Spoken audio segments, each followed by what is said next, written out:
پرهام جان 6 ماه متولد شدن و بعد از تولدشون 2 ماه در قسمت NICU بودن، به واسطه نارسی شد. بعد از اون به پزشکای متخصص مغز و اعصاب مراجعه کردم. تشخیص CP یا همون فلج مغزی، اوتیستیک و بیماری ذهنی حرکتی پزشکان روی پرهام تشخیص دادن. یه روز که در داخل منزل بودم از مدرسهشون با من تماس گرفتن و گفتن که آقا پرهام کلاس آموزش قرآن میره. گفتم نه، چطور مگه؟ گفتن شما میدونید که پرهام حافظ کل قرآنه.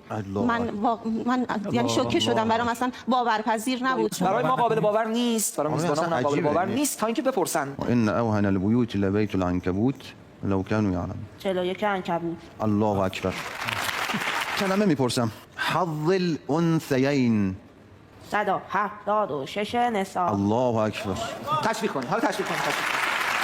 اغرینا بینهم العداوه. آیه 14 ماده. ماشاءالله. ولا تطع الكافرين والمنافقين ودع اذاهم. 48 احزاب.